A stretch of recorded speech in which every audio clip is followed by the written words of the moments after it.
রাত পোহালে সমস্ত শিক্ষা প্রতিষ্ঠান ও ঘরে ঘরে পূজিত হবে বিদ্যার দেবী মা সরস্বতী। তার ঠিক একদিন আগেই ধূপগুড়ি শহরে জোর কদমে চলছে প্রস্তুতি। প্রতিমা বিক্রেতা ও ক্রেতাদের ব্যস্ততায় জমজমাট ধূপগুড়ির বাজার এলাকা। ধূপগুড়ি শহরে মা সরস্বতীর প্রতিমা কিনতে ভিড় জমাচ্ছেন ধূপগুড়ি ছাড়াও বানারহাট, দোড়ামারি ও খট্টিমারি এলাকার মানুষজন। যদিও সকালবেলায় তুলনামূলকভাবে ক্রেতাদের উপস্থিতি কম দেখা যাচ্ছে, তবে সন্ধ্যা নামলে ভিড় বাড়বে বলে জানাচ্ছেন প্রতিমা বিক্রেতারা। বিক্রেতাদের দাবি, সন্ধ্যার মধ্যে অধিকাংশ প্রতিমা বিক্রি হয়ে যাবে। সরস্বতী পুজোকে ঘিরে ধূপগুড়ি শহরের বাজারে ইতিমধ্যেই উৎসবের আমেজ চোখে পড়ার মতো।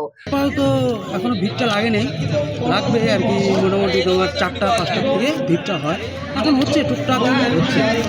11টা-12টা অবধি হয়, হচ্ছে আর কি, টুকটাক হচ্ছে, সেরকম একটা হচ্ছে না, হবে হয়তো আর একটু পরের থেকে শুরু হবে। আমার পার্লারই পুজো হবে, আমাদের ধূপগুড়ি ফ্যামিনা পার্লার। তা আমার সময় হয় না, ফল কিনতে এসছি, সাথে প্রতিমাটা নিয়ে যাচ্ছি।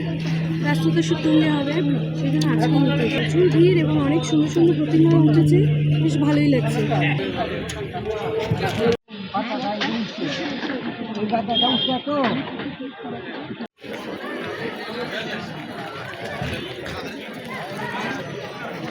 খাদিমুল ইসলামের report, news Banga time.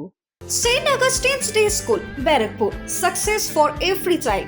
Admission open 2026 to 2027. Contact number 900793 4555.